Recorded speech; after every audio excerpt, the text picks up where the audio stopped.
Hello, my friends, and welcome back to the campfire. Have you ever made a mistake, reacted in anger, and immediately realized the gravity of your mistake? What would you do to avoid the consequences of your actions?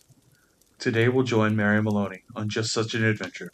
I am Drew Cotton, and this is Lamb to the Slaughter by Roald Dahl. Stay a while and listen. The room was warm and clean, the curtains drawn and the two table lamps alight, hers and the one by the empty chair opposite. On the sideboard behind her, two tall glasses, soda water, whiskey, fresh ice cubes in the thermos bucket. Mary Maloney was waiting for her husband to come home from work. Now and again she would glance up at the clock, but without anxiety, merely to please herself with the thought that each minute gone by made it nearer to the time when he would come home. There was a slow, smiling air about her, and about everything she did. The drop of the head as she bent over her sewing was curiously tranquil. Her skin, for this was her 6th month with child, had acquired a wonderful translucent quality. The mouth was soft, and the eyes, with her new placid look, seemed larger, darker than before. When the clock said 10 minutes to 5, she began to listen, and a few moments later, punctually as always, she heard the tires on the gravel outside, and the car door slamming, the footsteps passing the window, the key turning in the lock. She laid aside her sewing, stood up, and went forward to kiss him as he came in. "Hello, darling," she said. "Hello, darling," he answered. She took his coat and hung it in the closet. Then she walked over and made the drinks, a strongish one for him and a weak one for herself, and soon she was back again in her chair with the sewing, and he in the other, opposite, holding the tall glass with both hands, rocking it so the ice cubes tinkled against the side. For her, this was always a blissful time of day. She knew he didn't want to speak much until the first drink was finished, and she, on her side, was content to sit quietly, enjoying his company after the long hours alone in the house.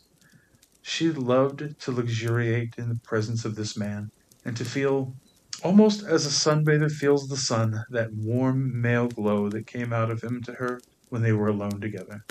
She loved him for the way he sat loosely at a chair, for the way he came in a door, or moved slowly across the room with long strides. She loved the intent, far look in his eyes when they rested on her, the funny shape of the mouth, and especially the way he remained silent about his tiredness, sitting still with himself until the whiskey had taken some of it away. "Tired, darling?" "Yes," he said, "I'm tired." And as he spoke, he did an unusual thing. He lifted his glass and drained it in one swallow, although there was still half of it left. At least half of it left. She wasn't really watching him, but she knew what he had done because she heard the ice cubes falling back against the bottom of the empty glass when he lowered his arm. He paused a moment, leaning forward in the chair, and then he got up and went slowly over to fetch himself another. "I'll get it," she cried, jumping up. "Sit down," he said. When he came back, she noticed that the new drink was dark amber with a quantity of whiskey in it. "Darling, shall I get your slippers?" "No." She watched him as he began to sip the dark yellow drink, and she could see the oily swirls in the liquid because it was so strong. "I think it's a shame," she said, "that when a policeman gets to be as senior as you, they keep him walking about on his feet all day long." He didn't answer, so she bent her head again and went on with her sewing. But each time he lifted the drink to his lips, she heard the ice cubes clinking against the side of the glass. "Darling," she said, "would you like me to get you some cheese? I haven't made supper yet because it's Thursday." "No," he said. "If you're too tired to eat out," she went on, "it's still not too late. There's plenty of meat and stuff in the freezer, and you can have it right here, not even move out of the chair." Her eyes waited on him for an answer, a smile, a little nod, but he made no sign. "Anyway," she went on, "I'll get you some cheese and crackers first." "I don't want it," he said. She moved uneasily in her chair, the large eyes still watching his face. "But you must eat. I'll fix it anyway, and then you can have it or not, as you like." She stood up and placed her sewing on the table by the lamp. "Sit down," he said. "Just for a minute, sit down." It wasn't till then that she began to get frightened. "Go on," he said. "Sit down." She lowered herself back slowly into the chair, watching him all the time with those large, bewildered eyes. He had finished the second drink and was staring down into the glass, frowning. "Listen," he said, "I've got something to tell you." "What is it, darling? What's the matter?" Now he had become absolutely motionless, and he kept his head down so that the light from the lamp beside him fell across the upper part of his face, leaving the chin and mouth in shadow. She noticed there was a little muscle moving near the corner of his left eye. "This is going to be a bit of a shock to you, I'm afraid," he said. "But I've thought about it a good deal, and I've decided the only thing I can do is tell you right away. I hope you won't blame me too much." And then he told her. It didn't take long, 4 or 5 minutes at most, and she sat very still through it all, watching him in a kind of dazed horror as he went further and further away from her with each word. "So there it is," he added. "And now, I know it's kind of a bad time to be telling you, but there simply wasn't any other way. Of course, I'll give you money and see you're looked after, but there needn't be any fuss. I hope not, anyway. Wouldn't be good for my job." Her first instinct was to not believe any of it, to reject it all. It occurred to her that perhaps he hadn't even spoken, that she herself had imagined the whole thing. Maybe if she went about her business and acted as though she hadn't been listening, then later, when she sort of woke up again, she might find none of it had ever happened. "I'll get the supper," she managed to whisper, and this time he didn't stop her. When she walked across the room, she couldn't feel her feet touching the floor. She couldn't feel anything at all, except a slight nausea and a desire to vomit. Everything was automatic now. Down the steps to the cellar, the light switch, the deep freeze, the hand inside the cabinet taking hold of the first object it met. She lifted it out and looked at it.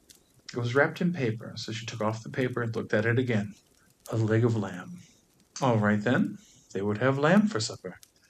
She carried it upstairs, holding the bone end of it in both her hands as she went through the living room. She saw him standing over by the window, his back turned to her, and she stopped. "For God's sake," he said, hearing her but not turning around, "don't make supper for me. I'm going out."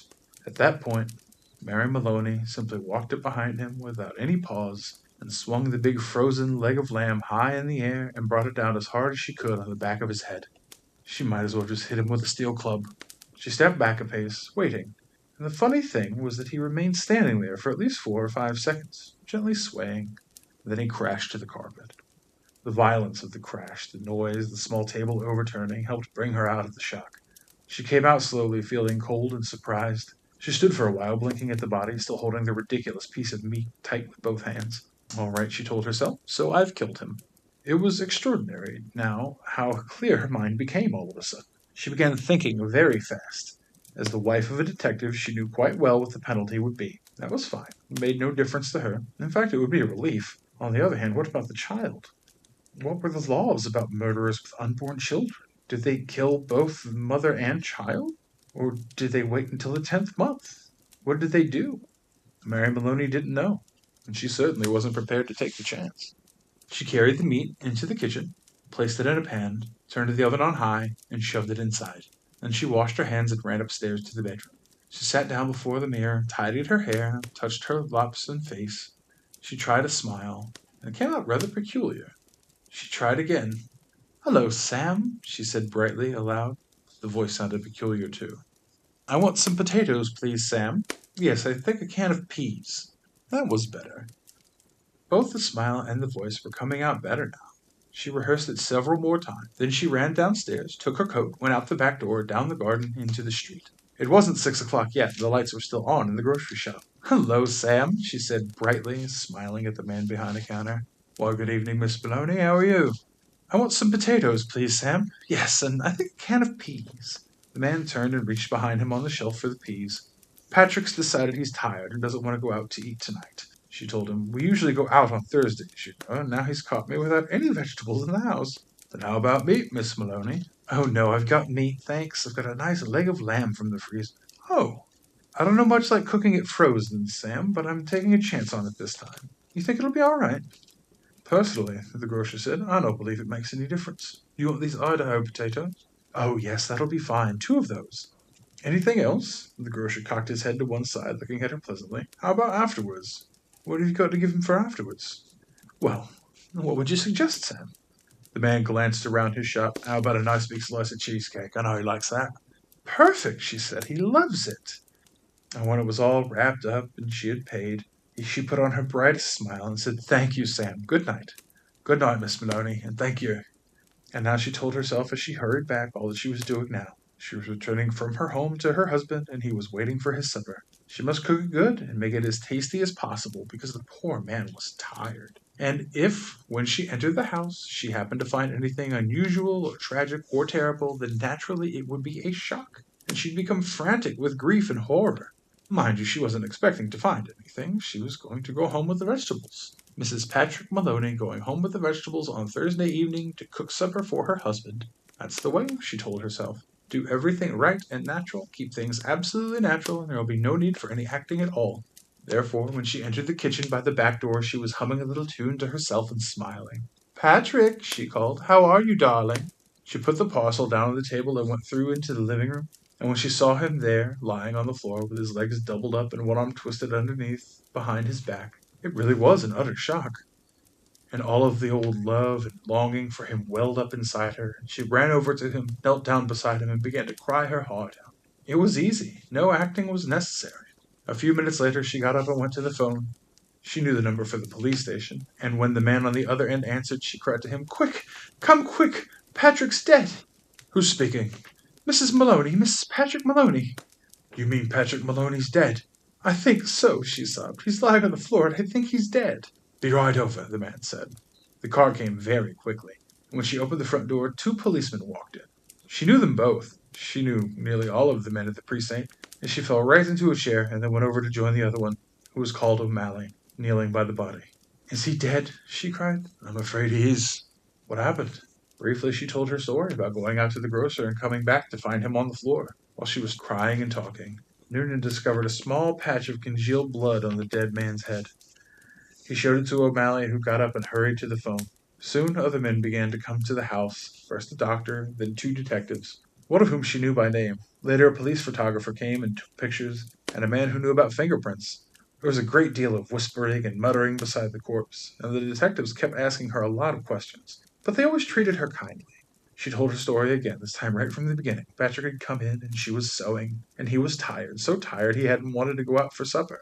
She told how she'd put the meat in the oven. It's there now, cooking. And how she'd slopped out to the grocer for vegetables, and then come back to find him lying on the floor. Which grocer? Asked one of the detectives. She told him, and he turned and whispered something to the other detective, who immediately went outside onto the street. In 15 minutes he was back with a page of notes, and there was more whispering, and through her sobbing she heard a few of the whispered phrases. Acted quite normal, very cheerful. Wanted to give him a good supper. Peas, cheesecake. Impossible, did she? And after a while the photographer and the doctor departed, and the other 2 men came in and took the corpse away on a stretcher. Then the fingerprint man went away. The 2 detectives remained, and so too did the 2 policemen. They were exceptionally nice to her. Jack Noonan asked if she would rather go someplace else, to her sister's house perhaps, or to his own wife who could take care of her, put her up for the night. No, she said she didn't feel she could move even a yard at the moment. Would they mind awfully if she just stayed where she was until she felt better? She didn't feel too good at the moment. She really didn't. Hadn't she better lie down on the bed? Asked Jack Noonan. No, she said, she'd like to stay right where she was in this chair. A little later, perhaps, when she felt better, she would move. So they left her there while they went about their business, searching the house. Occasionally one of the detectives asked her a question. Sometimes Jack Noonan spoke at her gently as he passed by. Her husband, he told her, had been killed by a blow on the back of the head, administered with a heavy, blunt instrument, almost certainly a large piece of metal. They were looking for the weapon. The murderer may have taken it with him, but on the other hand, they may have thrown it away or hidden it somewhere on the premises. It's the old story, he said. Get the weapon, you've got the man. Later, one of the detectives came up and sat beside her. Did she know, he asked, if anything in the house could have been used as a weapon? Would she mind having a look around to see if anything was missing? A very big spanner, for example, or a heavy metal vase? They didn't have any heavy metal vases, she said. Or a big spanner? She didn't think they had a big spanner, but there might be some things like that in the garage. The search went on. She knew that there were other policemen in the garden all around the house. She could hear their footsteps on the gravel outside, and sometimes she saw a flash of a torch through a chink in the curtains. It began to get late. Nearly 9, she noticed by the clock on the mantel. The 4 men searching the rooms seemed to be growing weary and a trifle exasperated. Jack, she said, the next time Sergeant Noonan went by, would you mind me having a drink? Sure, I'll give you a drink. You mean this whiskey? Yes, please, but just a small one. It might make me feel better. He handed her the glass. Why don't you have one yourself, she said. You must be awfully tired. Please do. You've been so very good to me. Well, he answered, it's not strictly allowed, but I'll take just a drop to keep me going. One by one the others came in and were persuaded to take a little nip of whiskey. They stood around rather awkwardly with the drinks in their hands, uncomfortable in her presence, trying to say consoling things to her. Sergeant Noonan wandered into the kitchen, came out quickly, and said, Look, Mrs. Maloney, you know that oven of yours is still on and the meat's still inside. Oh, dear me, she cried, so it is. I better turn it off for you, hadn't I? Will you do that, Jack? Thank you so much. When the sergeant returned the second time, she looked at him with her large, dark, tearful eyes. Jack Noonan, she said. Yes? Would you do me a small favor, you and these others? We can try, Mrs. Maloney. Well, she said, here you all are, good friends of dear Patrick's, too, and helping to catch the man who killed him. You must be terribly hungry by now, because it is long past your supper time. And I know Patrick would never forgive me, God bless his soul, if I allowed you to remain in this house without offering you decent hospitality. Why don't you eat up that lamb that's in the oven? It'll be cooked right by now. Wouldn't dream of it, Sergeant Noonan said. Please, she begged, please eat it. Personally, I couldn't touch a thing, certainly not what's been in the house while he was here, but it's all right for you. It'd be a favor to me if you eat it up, then you can go on with your work again afterwards. There was a good deal of hesitating among the four policemen, but they were clearly hungry, and in the end they were persuaded to go into the kitchen and help themselves. The woman stayed where she was, listening to them speaking among themselves, their voices thick and sloppy because their mouths were full of meat. Have some more, Charlie? No, better not finish it. She wants us to finish it. She said so. Be doing her a favor. Okay, then give me some more. That's the hell of a big club the guy must have used to hit poor Patrick, one of them was saying. The doc says his skull was smashed all to pieces, just like from a sledgehammer. That's why it ought to be easy to find. Exactly what I say. Whoever done it, they're not going to be carrying a thing around with them any longer than they need to. One of them belched. Personally, I think it's right here on the premises. Probably right under our very noses. What do you think, Jack? And in the other room, Mary Maloney began to giggle. What did you think of Mary and her story? Would you have reacted the same way she did? Would you have been as clever as Mary? Definitely something to consider. I'll see you back at our campfire next week, my friends. Until then, I'm Drew Cotton, and you should stay a while and listen.